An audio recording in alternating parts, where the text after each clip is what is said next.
আজ আমার যা খুশি হচ্ছে না, অঙ্ক স্যারের টিউশনের টাকাগুলো জমিয়ে জমিয়ে এই পিকনিকে আসতে। কিন্তু তুই যে প্রতিদিন বলতি তোর বাবা এই মাসে বেতনটা দিতে পারবে না। দেখলেই হবে কাকা, খরচা আছে।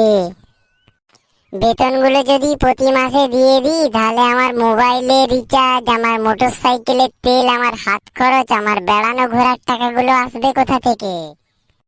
কিরে টাবলু, তুই এত ঝাঁপাচ্ছিস কেন? আসলে কোনোদিন বরফ দেখেনি তো তাই।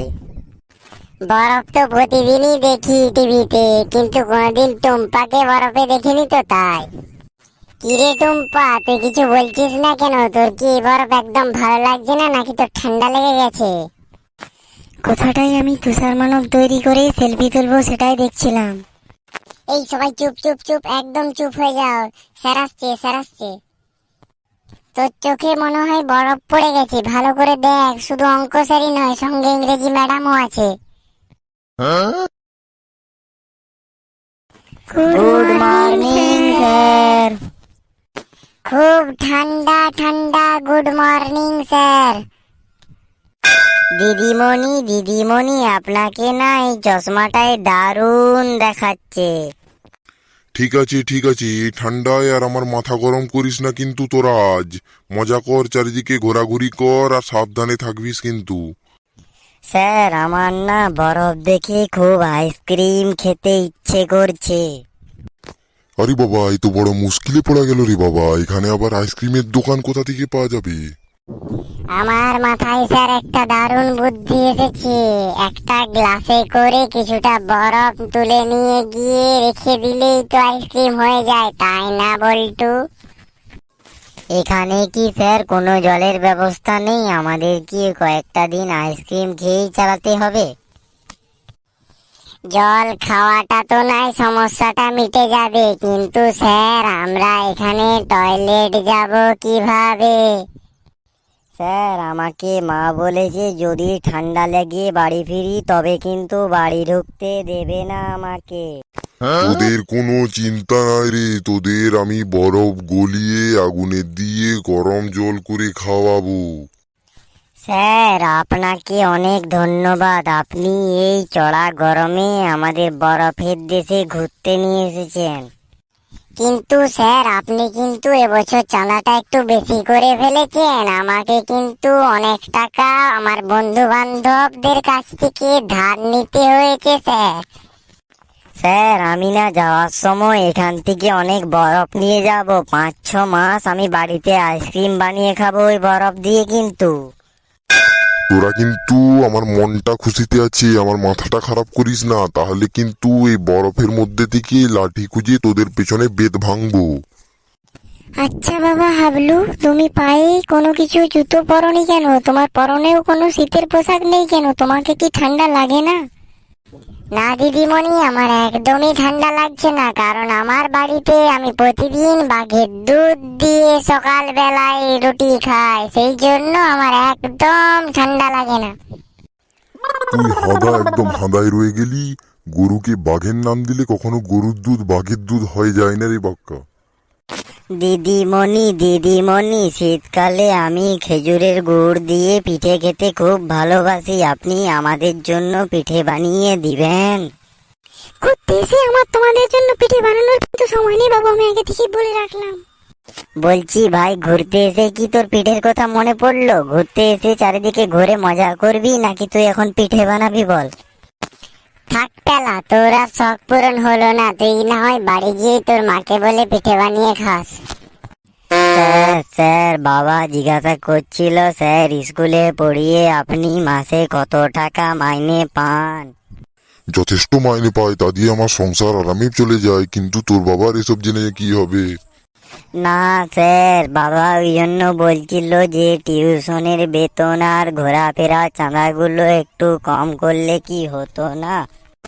ওই জন্যই তো আমি স্যারকে আর সঠিক সময়ে বেতন দিই না, কারণ স্যারের কাছে যথেষ্ট টাকা আছে। স্যার আমাদের দোকানে না হিসাব রক্ষা করার জন্য একজন ভালো অঙ্ক করতে পারার লোক দরকার, অনেক বেতন দিবে। আপনি কি আপনার টিউশনের পাশাপাশি আমাদের দোকানে গাড়িটা করবেন? সেটা করলেই ভালো হতো দেখছি। তোদের তো টিউশন পড়িয়ে কোনো টাকা রোজগার করা যায় না বর্তমানে, উপরন্তু তোরা তো টিউশনের বেতন প্রতি মাসে একদমই দিতে চাস না। স্যার স্যার, এখানে তো বরফ পড়ে চারিদিক ভর্তি হয়ে গেছে, কোথাও তো ঘাস হয় না, তাহলে এখানে গরু ছাগলে কি খায় স্যার? কি আজব প্রশ্ন রে বাবা! আরে এখানে তো গরু ছাগলের মতো ওইসব প্রাণী হয় না, শীতের দেশে তো আলাদা প্রাণী হয় রে বাবা। তোমরা কি বই কোনোদিন পড়াওনি? নাকি বইগুলো খুলে নিয়ে কোনোদিন চোখের সামনে রাখা হয়নি? যেখানে গরু ছাগলে ঘাস খেতে পায় না সেখানে গরু ছাগলের আইসক্রিম খাবে। আইসক্রিমই বেশি মিষ্টি, আইসক্রিম বেশি খেতে ভালো, আইসক্রিম দামি, তাহলে আইসক্রিম ছেড়ে দিয়ে ঘাস পাতা কেন খাবে? স্যার তাহলে আমি যাওয়ার সময় অনেকটা আইসক্রিম একসঙ্গে নিয়ে যাব। আমি খাবো, আমার বাড়ির লোক সবাই খাবে, আমি ঠাকুমা ঠাকুরদাকেও দেবো, আর গরু ছাগলের জন্য এক বস্তা আইসক্রিম কিন্তু নিয়ে যাব স্যার। তোরা তো দেখছি সেই প্রথম দিনের মতো মূর্খ হয়ে রয়ে গেলি। শিক্ষক হিসাবে তো কোনো শিক্ষাই আমি তোদের দান করতে পারলাম না। আমি আমার গুরুকে বলেছিলাম আমি শিক্ষক হবো, কিন্তু শিক্ষক হিসাবে তোদের শিক্ষা দেওয়ার পর আমি দেখছি আমি একজন শিক্ষক হিসাবে ব্যর্থ হলাম। বলছি স্যার, শুধু গ্রীষ্মকালেই এরকম ঘুরতে না যে শীত, গ্রীষ্ম, বর্ষা, হেমন্ত, বসন্ত, শনিবার, শুক্রবার, রবিবারেও যদি আমরা ঘুরতে আসতাম তাহলে কত দারুণ মজা হতো, তাই না স্যার? সোজাসুজি বল না বাবা, এখানেই বসবাস করতে চাস আর বাড়ি ফিরে যেতে চাস না, স্কুলেও যেতে চাস না, তাই এখানেই কি তুই থেকে যাবি? তাহলে যাওয়ার সময় আমাদের গাড়ি ভাড়াও বেঁচে যাবে। না স্যার, এখানে কিন্তু আমরা সব দিন থাকবো না, কারণ মা বলেছে তাড়াতাড়ি বাড়ি ফিরতে, আর যদি ঠান্ডা লেগে যায় তাহলে কিন্তু স্যার আমাকে একদম ঘরে ঢুকতে দিবে না। আশেপাশের পরিবেশটা দেখো, তোমাদের যা যা জিনিসগুলো ভালো লাগছে সেই জিনিসগুলো উপভোগ করো, আর বই খাতা কলমটা সঙ্গে এনেছো তো ওগুলো নিয়ে আশেপাশে যা যা দেখতে পাচ্ছ তা লিখে রাখো। কিভাবে তোমরা কি কি প্রতিটা দিনে আনন্দ মজা করছো, কি কি দেখছো, কি কি উপভোগ করলে, সমস্ত কিন্তু স্কুলের খাতায় লিখে রাখবে। আমি কিন্তু স্কুলে গিয়ে চেক করবো। স্যার বলছি, পড়াশোনা তো আমরা প্রতিদিন প্রতি রাতে করি, ঘুরতে স্যার কয়েকটা দিন কি বাদ দিলে হয় না? স্যার আমি কিন্তু বই খাতা আনিনি, আপনি বললে কিন্তু আমি এখনই কান ধরে মোরগ হয়ে যাচ্ছি যে। স্যার আমার মনে না একটা প্রশ্ন এসেছে, আমি কি আপনাকে জিজ্ঞাসা করতে পারি? কেন জিজ্ঞাসা করবে না বাবা, অবশ্যই জিজ্ঞাসা করো। তোমার কাছ থেকে প্রশ্ন পেয়ে তো আমি খুবই ভাগ্যবান আশা করছি নিজেকে। স্যার স্যার, এখানে তো জল নেই, এখানে তো জল জমে বরফ হয়ে গেছে, তাহলে মাঝেরা কিভাবে সাঁতার কাটে, কিভাবে তারা বেঁচে থাকে, আর কিভাবে তারা এদিক থেকে ওদিকে যাতায়াত করে, একটু যদি বুঝিয়ে বলতেন স্যার। তুই না খুব বোকা, তুই জানিস না এখানের মাছেরা বরফের মধ্যে সাঁতার কাটতে পারে, কারণ তারা সোয়েটার পরে বরফের মধ্যে সাঁতার কাটে, ওই জন্য ওদের ঠান্ডা লাগে না। আস্ত একটা মাথা মোটা তো তুই। এখানে জলের উপরে বরফ দেখতে পাওয়া গেলেও জলের নিচে একদম জলের স্বচ্ছ পরিষ্কার জল বয়ে চলেছে, এখানেই মাছেরা বেঁচে থাকে। স্যার এখানে কি নারকেল গাছে যেসব নারকেল ধরে তার ভেতরে জলগুলো বরফ হয়ে যায়? স্যার আমাদের ধানের জমিতে খুব জল থাকে, জল ছাড়া ধানের চাষ বলছিল খুব ভালো হয় না, তাহলে স্যার এখানে ধান গাছের চাষ কিভাবে হয় স্যার? স্যার আমার মনেও একটা প্রশ্ন এসেছে, স্যার এখানে যে খেজুর গাছগুলো থাকে সেই খেজুর গাছগুলো থেকে যখন রস বেরোয় তখন রস বের হয় নাকি বরফ বের হয়?